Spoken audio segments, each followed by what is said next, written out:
second. Let me just get rid of this double up of audio. So I'm in the studio here at Torquay Golf Club.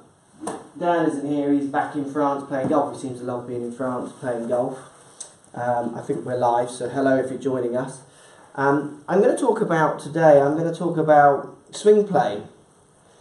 So something I talk about a lot and how it kind of connects to or not club path, because I just see lots of people still tripping up on this idea and getting kind of a bit confused with some of the points I'm trying to make and those kind of things. So we're live, so you can ask questions. I'll try and delve into those as we go. I'm going to hit some shots. I've got the GC Quad on and I've got the iPad here to show you some of the results that I get. So I've got a 6-iron here, which is pretty much fit for me, and I'm just going to hit a shot and show you some of my kind of gaming numbers with a club that's fit for me. Now you are going to get a spike in the audio, and I can only apologise for that because I've not got quite the right leads with me. Now hopefully that's muted that audio. To stop that is something I'm working on. I fixed it, but I've not got the right lead, so I haven't got the right mic. So I won't hit loads of shots, but you are going to get a spike every time you hit the ball. It is going to be loud when it hits the screen, and I can only apologise for that. So let's look at some of these numbers. So look, my club path on that shot was 0.2 into out. Hopefully you're seeing that. Face 0. Lie of the club was 0.4 away from perfectly flat on the floor. So it was pretty much within a degree, which is perfect for club fitting ideas. And the ball went on the line, pretty straight. So my very gaming numbers. I'm normally around 2 to 0 with my club path. My club path is around that target as a general rule. A bit from the inside, a bit from the outside, subject to what I want to do with it. I'm going to hit a shot now where I swing on a very different, what people would call plane, and we're going to see how that compares to that too, those kind of ideas. Middle America says good morning. Hello John, good morning to you. Good day from Sydney, Australia. Good day as well. Robert, got any questions about what we're going to talk about? Just remember to ask them. I do apologise, the audio isn't going to be fantastic in this live broadcast, but it will improve on other ones when I just remember to bring the correct leads. Right, so I'm going to hit a shot now from down here. Now this is quite hard to do, so this is what people would probably call a very flat plane. And let's see what it does to my numbers. Let's see what number changes if I can actually strike the ball, because this isn't easy. Oh, I caught the ground slightly, but not a bad hit considering how crazy of a position I was in there. So let's have a look at these numbers. So my club path went 5 from the inside, so a bit more from the inside, and that was an extremely rounded swing. And I'm going to do another where I don't catch the ground first. Remember, if I'm hitting the ground first, there's a good chance I'm on the inward part of my swing more at that stage. But look at the lie number, 13 degrees, the club is toe-ended up. So 13 degrees toe up, handle really low. So massively flat swing, as people would call it. Good morning from leaving work, Zach. But the club path only moved by 3 degrees, and I'm arguing that's more to do with how I struck that. Let me try another. So super underplane, as I would hear it referred to, flat swing. Oh, I towed that one up to the right. It's very hard to hit it that way. Let's see if we get a capture though. There we go, 3 from the inside. You can see I towed it, 15 degree lie, toe ended up. So I was up here hitting 2.2 or whatever it was from the inside. Down here, only 3.3, 1 degree change in club path. And to be honest with you, if I wanted to, I'll try one more. From down here, well, that was a better shot. Super flat swing. Plane again. Hello from Zurich, Switzerland. Hello, Alistair. So that last one, 0 path. So that is more from the outside than the first swing, but the lie in that one, 18 degrees, toed up. Bit of a blocking magic there. Hey Mark, do you think you could beat Rory swinging? So think about that. People work on getting on plane, and coaches talk about swing plane, and I see students reflecting that back as their ideas of club path. I have swung from here to from the inside, and I've equally swung from around here, and I've swung at 0 when I tried to. So I've changed what your physical plane line, your angle of your swing will look like on that two-dimensional camera, yet path is not really being manipulated. Because as I keep saying, and I've said it enough times now, hopefully people are really starting to get it, but there's still plenty who kind of miss. And obviously I have new subscribers and new people who watch who haven't heard me talk about these ideas as well. They're not related numbers. People just dial them in as the same thing. They do not have to be connected. From round, down my ankle swing, I could swing any path. I could swing out to in, into out, or straight, given enough goes. Hey Mark, great vids. How would it look if you swing plane was steeper in a bit longer? Any tips on how to adjust it? Right, Jacob, watch this. So I'm now going to swing what you would call steeper, I guess. Is this steeper, everyone? Say yes or no. Is this steeper or flatter than round here? Let's hear what you say. Are you watching? Simon Young, my missus on plane. She's just taking an inch off the kitchen. Hello Mark from Down Under. Hello Just Golf Swing.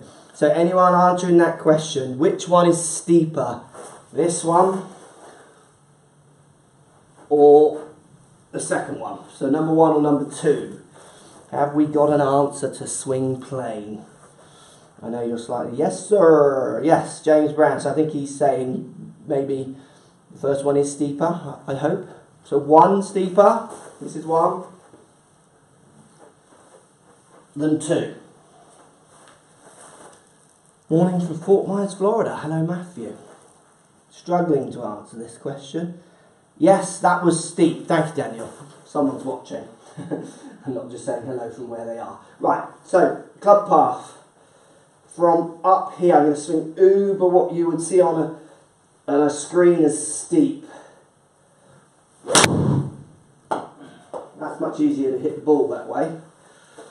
So I would call that very, very steep swing. Steep raw, yeah, because obviously you're all slightly delayed with your club path. 4.9 into out.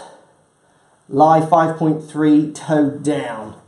So the club is now slightly toeing down. So see what I'm saying? I am going more into out, almost my most into out, from here compared to, so here compared to here. Yet, I continuously see and have students come through talking about swing plane, the angles they see on video, so if their shaft is here, here, here, and relating it to club path. Let's do another one. I mean, I reckon I could swing as into out as I want from here. And that is hooking that ball. Can you help me now? Hello from Munich. Hello. So if we look at this one, 10 from into out. 10 into out. 3.2 toed end down. So my most into out swing from what you would be calling 2 upright compared to 2 flat. The biggest key in all of this, which is why I don't like the term swing plane in relationship to thinking about it in relationship to path, which is what I see so much, is the angles that I see on camera relate to people's dynamic lie delivery more than anything else. And then the biggest one is where the head is swinging in relationship to the hand path. So if the hand is coming, say, on this angle, if the head, the sweet spot of the club, gets below that angle, then I'm going to get a good lie delivery. Then in turn, you can hit any path from there. It's when people start getting hand paths on X path, but club head coming over that path, that's when I see path changes, and again, then in turn, lie changes. The biggest thing I see with this is people try their hardest to get what you'll hear coaches, not ones that I kind of respect personally, but ones who say like get on plane, and people respecting that or relating that always to an impact delivery, where when you hear coaches talking about hand path, club head path, they're the ones who totally get it. Because the biggest issue that I see amongst most of you players watching is you have zero control of dynamic lie delivery, and often you're getting clubs fit around your poor control of dynamic lie delivery, thus in turn having no real control of face the path, because lie is going to be a contributing factor to face the path and how even that club tends to release or not and turn and rotate through the ball. Lie has a massive effect. So it's an interesting one for me. Plane, as you all know, which is these angles that you see on the screens, does not relate to path. How the hand path and the head path relate to each other massively relates to path, and then in turn how you can control dynamic light or not massively relates to path, which is why I hate seeing articles, videos talking about trying to get on plane, because I can swing what you would call on plane, so I'm going to get in like your textbook position here and I can hit any path you want. Let's have a look at the number of that one. That's an on-plane swing, as people would call it. And I'm swinging out to in 2.7 degrees. So the kind of action I would use for my fade. So you want the lie delivery constant regardless of the swing path. Yeah, the biggest thing that will change, I didn't get your name there, the biggest thing that will change the lie delivery is obviously when you're on the uneven ground outside. In a controlled area here, if I've got a student who doesn't understand how to control lie delivery and constantly controls or naturally delivers lie in a poor way, toed up massively, toed down massively, you put them on a certain slope, the one that goes all the opposite to the way they naturally deliver their lie, they can't play. They're like so bad in that situation, where you'll find most pros have very good delivery of lie, and even if they are toed down, they'll get their clubs built around that because they're skilled.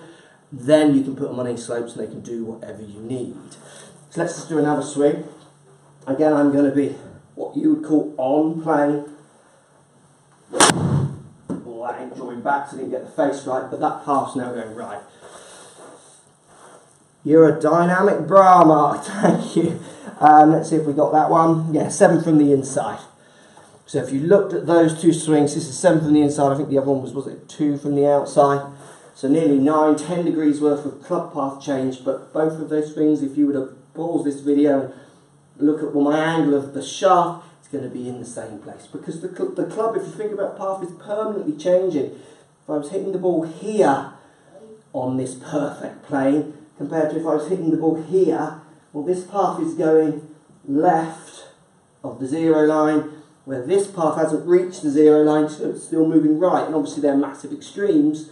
You wouldn't be hitting the ball there or there, but it affects it down by the ball. You really have to move your ball position forward and back, and you're going to change your path where your on-plane action will not look any different. How does grip affect? Grip does affect obviously everything, but it's very dynamic to the player.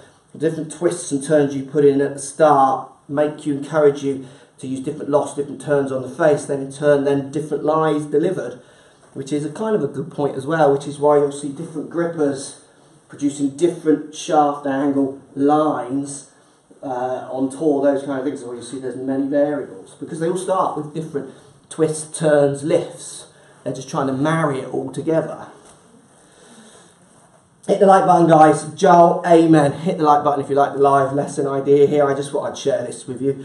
Just had a little bit of time between filming. Hopefully it kind of gives you an idea of where I'm at with not liking that turn plane. That's just so I know I can do videos called, you know, improve your swing plane, tell you put sticks in the floor and tell you to get on plane. I could draw fancy lines on the video and everything, but you ain't going to get any better. But it will get better. It will get good views, but you know, I'm not about that really. Have you figured out Roy 7 handicap yet? We've done a few videos talking about his 7 handicap, I think, recently, that have been quite kind of, I think they've kind of nailed it. Do you know what I mean?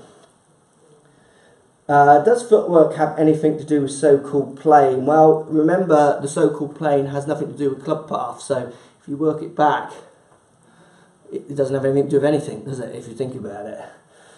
Hello from Hurricane Island. Yeah, I hope you're okay. But I mean, it's crazy here in Torquay as well. I tried to manipulate ball position to affect path, but always find that trying to fade leads to weak, thin shots. Good question, whoever that was. If you're moving ball position, to try and change path, obviously you've got up and down in there happening as well. So if you can't control all those angles at once, that's where you need to go and get a lesson, get some tips on why, like having the ball forward to hit it more on the inward side out to win path. But if you're hitting on the way up too much there, you're not getting it into the middle of the bat, you're hitting it at the bottom. So this is where it's interesting. You've got, obviously you've got lie, we've got loft as well, you've got lie, face the path, and you've got up and down. And the real skill from good players is they control all those numbers kind of individually as well as a mix of. Well, amateurs struggle to control one, and often when you move one, then another one moves out of place. That's always, I think, the defining factor between amateurs and good players when it comes to dry ball hitting. Do you still do one-to-one lessons with students? If so, how can I book a time? I do. You just have to watch social. I post the times I have available. I have very limited time to see one-to-one students, but I do still do it. Does shaft flex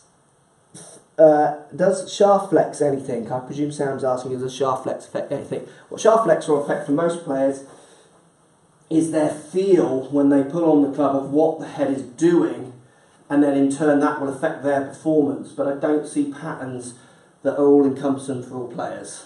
I see patterns specific to the player. So someone like me who can just turn that feeling off, it makes no difference. I've done video after video with some clever guys.